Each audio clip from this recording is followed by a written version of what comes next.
Bonjour à tous et bienvenue dans le 14e épisode de la série Philatélie Titan pour tout savoir sur le timbre. Aujourd'hui on va parler du vocabulaire de la philatélie, donc les mots à retenir, etc.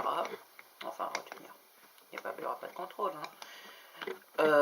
Pour que vous puissiez un petit peu comprendre ce qu'on dit dans les grandes réunions avec des experts en philatélie.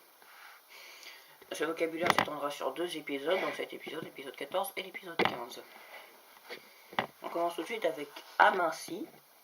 Donc c'est un très rare défaut pour un timbre, c'est la diminution plus ou moins importante de l'épaisseur du papier.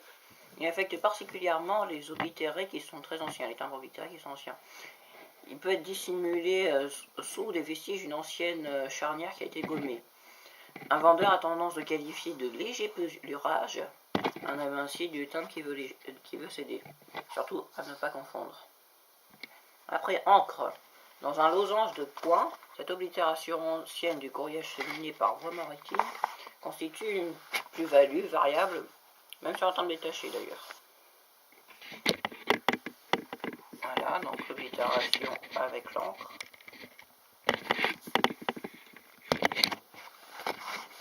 Les ballons montés, plus de 50 ballons montés ont quitté Paris pendant le siège de 1870-1871, donc c'est la guerre qui a conduit à l'unification de l'Allemagne, en portant un courrier officiel, des dépêches, et des journaux et du courrier particulier.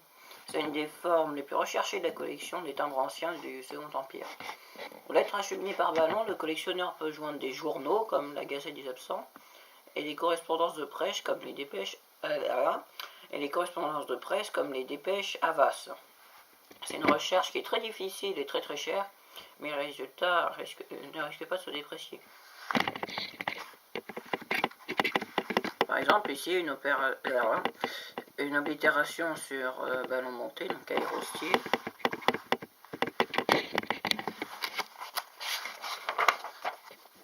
La bande, c'est un ensemble de plus de 2 timbres qui n'ont pas été séparés. Les bandes de 3, 4 timbres ou davantage présentent d'importantes plus-values, qu'ils soient neufs ou oblitérés, uniquement si les vignettes sont intactes.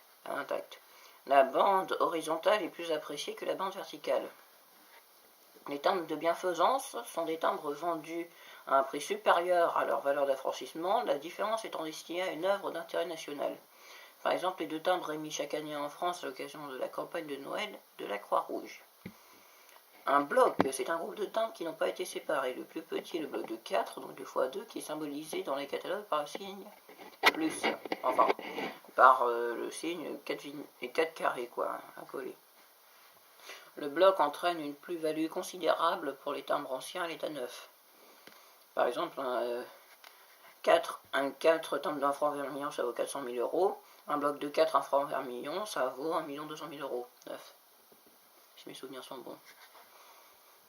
Alors, après, ce sont les cachets. C'est une empreinte qui constate le passage d'une lettre par un service postal, donc ça atteste l'accomplissement d'un acte déterminé ou l'acquittement d'une taxe. Il existe des centaines de types de cachets de marques postales. Ils comportent généralement le nom du bureau d'origine, le nom ou le numéro de département, un bloc dateur au chiffre amovible, et si besoin, l'indication d'un service ou d'un bureau précis. Les premiers cachets dateurs, cachets à date, apparaissent sous le consulat et les cachets qui a l'essentiel de leurs caractéristiques sous la monarchie de Juillet. On peut remarquer quand même que les dates des cachets sont très très anciennes. 1830, donc avant même l'invention du timbre-poste. Après,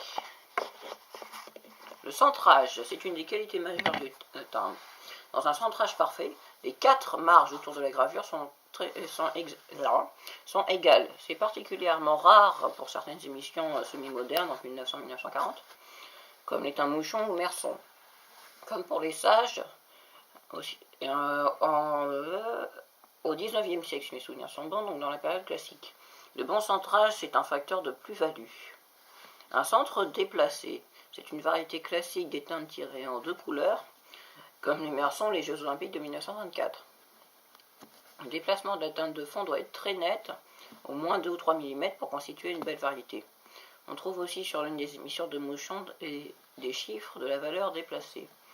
L'un d'eux doit mordre vraiment le cartouche pour constituer une véritable variété. Le choix, c'est un terme souvent employé en philatélie pour qualifier l'état d'un timbre.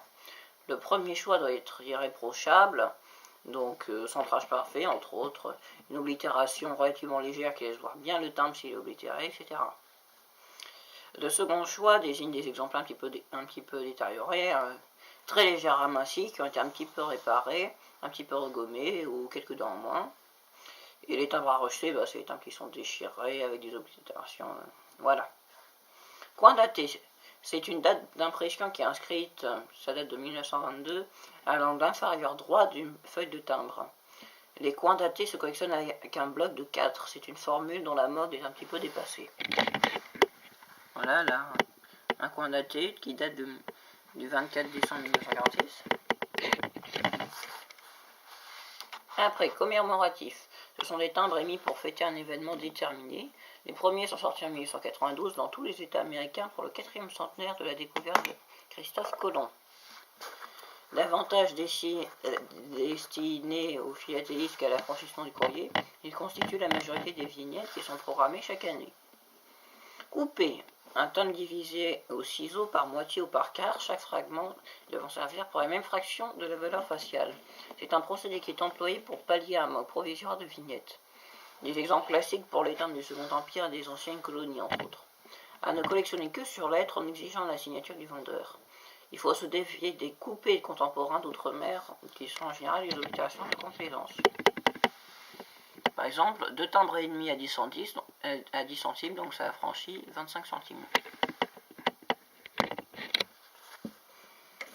Après, un timbre non émis est un timbre qui n'a pas été mis en vente en raison de circonstances économiques ou politiques. Il ne faut pas le confondre avec les essais de couleur ou les essais de type non adopté. Un timbre entier, c'est un timbre imprimé directement sur le document, carte pneumatique et aérogramme, qui sera utilisé pour la correspondance, donc c'est un entier postal. Par exemple, il peut être imprimé directement sur la lettre. Erreur, c'est un timbre qui n'est pas conforme au type original. Ça peut être une couleur différente de celle adoptée par une nuance, par exemple, ou un défaut de gravure ou de disposition. Ah, ça à rechercher. Par exemple, erreur de gravure, le 6 n'est pas fermé.